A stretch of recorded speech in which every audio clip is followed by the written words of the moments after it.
Hello అండి, నమస్తే. Welcome back to my channel. ఈరోజు వీడియోలో తెలుగు వాళ్ళు ఎక్కడున్నా సరే పేరు చెప్పగానే నోట్లో నీళ్ళు వచ్చేసే సమ్మర్ స్పెషల్ మామిడికాయ ఆవకాయ పచ్చడి చూపిస్తున్నానండి. నేను చెప్పిన విధంగా పట్టుకుంటే 1 ఇయర్ వరకు ముక్క మెత్తబడదండి. చాలా చాలా టేస్ట్గా ఉంటుంది.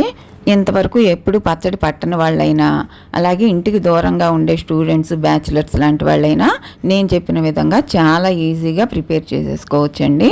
మామిడికాయలు దొరికితే చాలు. సో మామిడికాయలు దొరికే ఏరియాలో ఉండే ప్రతి ఒక్కళ్ళు కూడా చాలా ఈజీగా ఈ పచ్చడి పట్టేసుకోవచ్చండి. ఒక్కసారి ఈ పచ్చడి పట్టుకోవడం కనుక తెలిసిందంటే ఇంకెప్పుడు మీ ఇంటి నుంచి వచ్చే పచ్చడి కోసం వెయిట్ చేయరు. మీ పచ్చడి మీరే పట్టేసుకుంటారు. ఇక లేట్ చేయకుండా వీడియోలోకి వెళ్ళిపోదాము. ముందుగా పచ్చడికి కావలసిన మామిడికాయలు పుల్లగా గట్టిగా ఉన్నవి తెచ్చుకోవాలండి. వీటిని ముచ్చికలు తీసి నీళ్ళల్లో వేసి శుభ్రంగా కడుక్కొని పొడిగుడ్డతో తుడుచుకోవాలన్నమాట. నీళ్ళల్లో వేయడం వల్ల కాయల్లో ఉండే సొనంతా కూడా నీళ్ళల్లోకి జారిపోతుంది. ఇప్పుడు శుభ్రమైన పొడి వస్త్రం తీసుకొని ప్రతి కాయని కూడా ఈ విధంగా శుభ్రంగా తుడిచేసుకోవాలి. ప్రతి కాయని కూడా బాగా ఇలా రుద్దుకుంటూ కడుక్కోవాలండి. ఎక్కడ సొన అనేది లేకుండా రుద్దుకుంటూ శుభ్రంగా కడుక్కోవాలి. ఆ తర్వాత పొడిగుడ్డ పెట్టి నీట్గా తుడుచుకోవాలి. నేను ఇక్కడ ఆవకాయ పచ్చడికి జలాల కాయలు తీసుకున్నానండి. ఇవైతే పుల్లగా గట్టిగా కండ కలిగి ఉంటాయన్నమాట. మీరు ఏ రకం కాయలు తీసుకున్నా సరే కాయలు గట్టిగా పుల్లగా ముదురుగా ఉండాలన్నమాట. ముఖ్యంగా విదేశాల్లో ఉండే వాళ్ళకి మనకున్నంత ఆప్షన్ అక్కడ ఉండదండి. అక్కడ ఏ కాయలు దొరికితే వాటితోనే పచ్చడి పట్టుకోవాలి. లేత కాయలు ఆవకాయ పచ్చడికి పనికి రావండి. విదేశాల్లో ఉండేవాళ్ళు ఈ జాగ్రత్త తప్పనిసరిగా పాటించండి. ముదురు కాయలతోనే ఆవకాయ పచ్చడి పట్టుకోండి. ఇప్పుడు ఇలా తుడుచుకున్న ఈ కాయల్ని మార్కెట్కి తీసుకెళ్ళి అక్కడ ముక్కలు కొట్టే వాళ్ళతోటి ఈక్వల్ సైజెస్లో ముక్కలు కొట్టించుకోవాలి. ఇక్కడ ముక్కలు కొట్టే అతని దగ్గర ఒక లేడీ ముక్కల్ని ఒక డబ్బాలో వేస్తుంది, చూస్తున్నారు కదా. ఆ డబ్బా మానిక డబ్బా అనమాట. అంటే మానిక కొలత. మానిక అంటే 2 కేజీలు. మన ఇంట్లో మానిక డబ్బా లేకపోతే 2 లీటర్లు పట్టే గిన్నెని మానిక డబ్బా కింద మనం యూజ్ చేసుకోవచ్చు. నేను ఇప్పుడు చెప్పబోయే కొలతలన్నీ మానిక ముక్కలకి బేస్ చేసుకునే చెప్తున్నానండి. ఎందుకంటే జనరల్గా ప్రతి ఇంట్లోనూ 2 లీటర్ల గిన్నె అనేది ఉంటుంది కాబట్టి. ఇలా మనకి నచ్చినట్లుగా ఈక్వల్ సైజులో కొట్టించుకున్న ఈ ముక్కల్ని ఇంటికి తీసుకొచ్చిన తర్వాత ఒక పొడి వస్త్రం మీద ఆరబోయాలండి. ఆ తర్వాత ఒక్కొక్క ముక్కని ఈ విధంగా చేతిలోకి తీసుకుంటూ టెంక మీద ఉండే పలుచని పొరని తీసేసి ముక్కని అన్ని వైపులా ఒక శుభ్రమైన పొడి వస్త్రంతో తుడుచుకోవాలి. ప్రతి ముక్కకి టెంక ఉండాలండి. టెంక లేని ముక్కల్ని తీసి ఒక పక్కన పెట్టేసుకోండి. వాటిని తొక్కుడు పచ్చడికి యూజ్ చేసుకోవచ్చు. ముక్కలు తుడుచుకోవడం అయిపోయిందండి. నాకు ఇన్ని ముక్కలు వచ్చాయన్నమాట టోటల్గా. సో ఇప్పుడు ఈ తుడుచుకున్న ఈ ముక్కల్ని 1 గంట పాటు ఎండలో ఈ విధంగా ఒక వస్త్రం మీద ఆరనివ్వాలండి.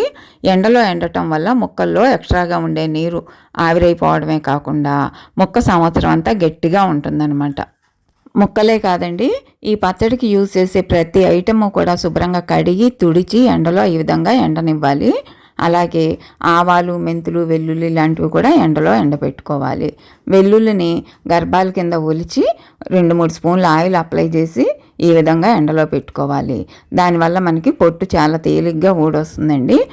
వెల్లుల్లి ప్రతి గర్భానికి కూడా అన్ని వైపులా ఆయిల్ అంటేలాగా అప్లై చేసుకోవాలండి. అలా అయితేనే మనకి చేతికి నొప్పి లేకుండా నిమిషాల్లో పొట్టును ఒలిచేసుకోవచ్చు. ఈ విధంగా అన్ని వస్తువుల్ని ఎండలో 1 గంట సేపు అలా వదిలేయాలండి.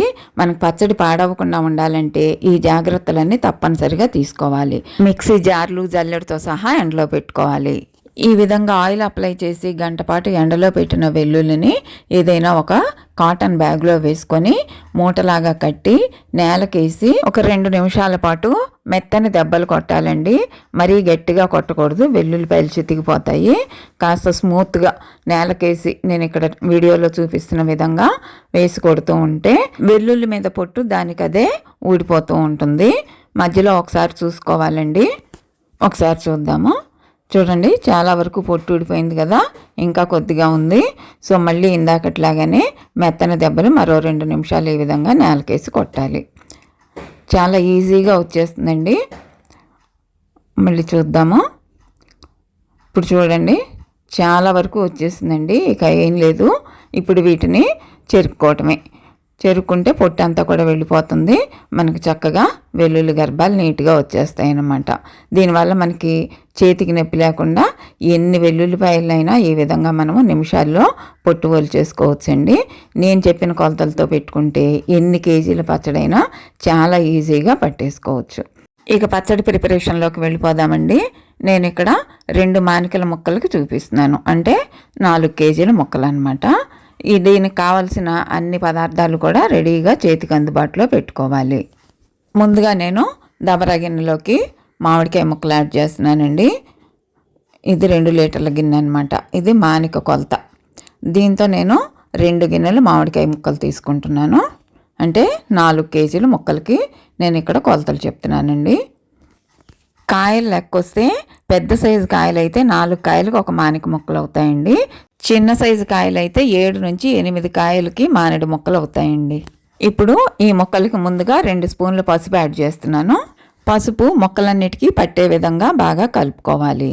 ఆ తర్వాత నేను ఇక్కడ పప్పు నూనె తీసుకుంటున్నానండి. ఈ పచ్చడికి పప్పు నూనె చాలా బాగుంటుంది. ఈ టోటల్ ప్రాసెస్కి నాకు ఆ బాటిల్ ఆయిల్ పట్టిందండి, అంటే 1 లీటర్ ఆయిల్ పట్టింది. ఆల్రెడీ ఒక 150 గ్రామ్స్ వరకు యాడ్ చేశాను.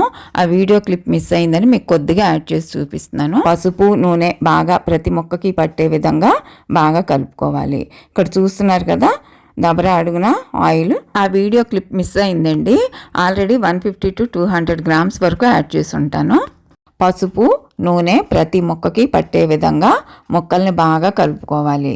ఇలా కలుపుకోవడం వల్ల ముక్క గట్టిగా ఉంటుందండి, త్వరగా మెత్తపడదు.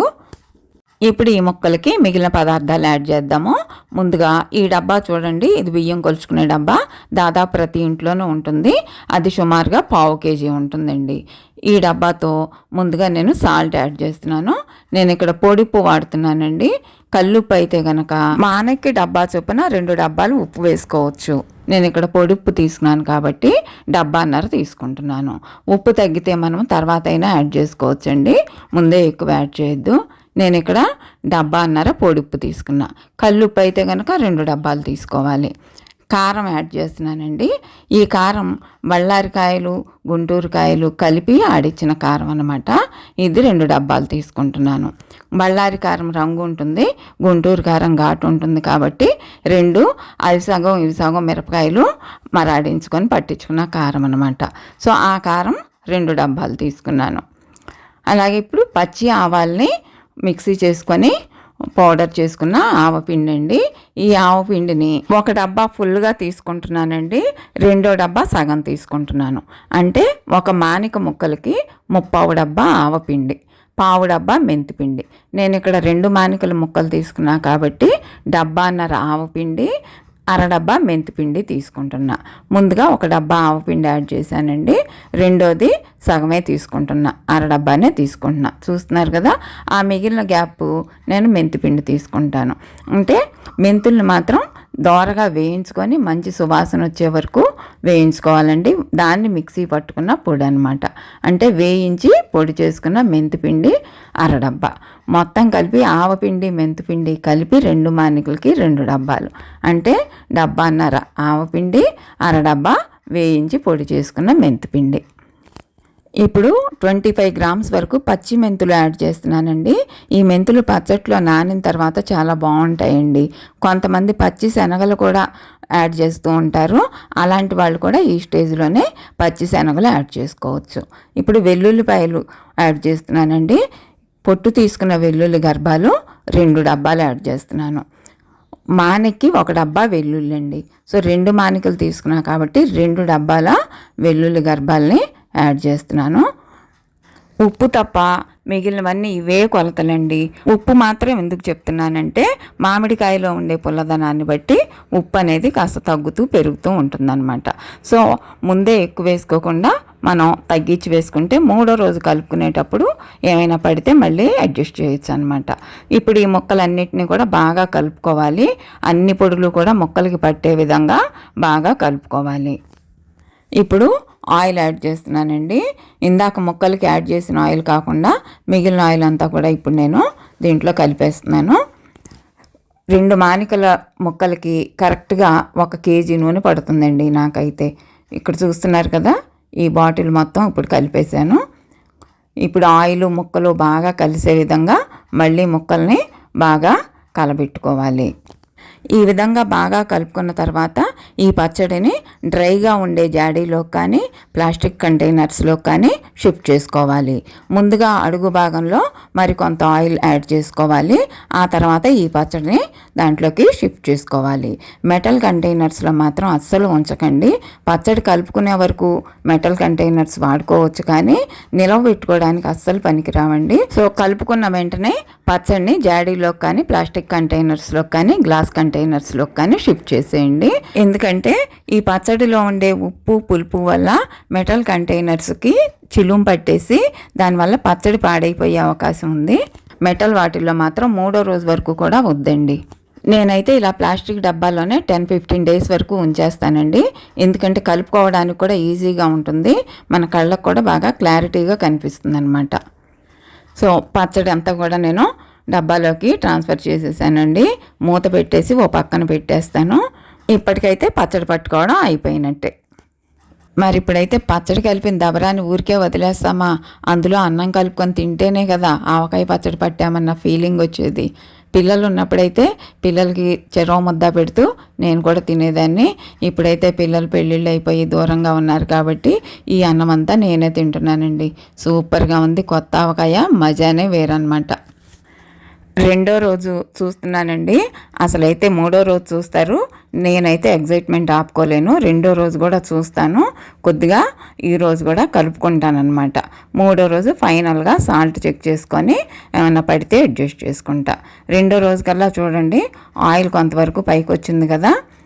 ఉప్పు కరిగి ముక్కలకు పడుతున్న కొద్దీ ఆయిల్ పైకి వస్తుందండి, ముక్కలు కిందకి దిగిపోతాయి. ఈ విధంగా ఒకసారి కలిపేసుకొని మూత పెట్టేసి మళ్ళీ ఓ పక్కన పెట్టేస్తాను. ఈ రోజైతే సాల్ట్ అస్సలు అడ్జస్ట్ చేయనండి. ఫైనల్గా 3rd డే రానే వచ్చిందండి. మూత తీయంగానే పచ్చడి గుమగుమలాడిపోతుంది అనమాట. ఆయిల్ కూడా పైకి వచ్చేసి చూడండి ఏ విధంగా ఉందో. చూస్తుంటేనే వెంటనే అన్నంలో కలుపుకొని తినేయాలనిపించేలా ఉందన్నమాట.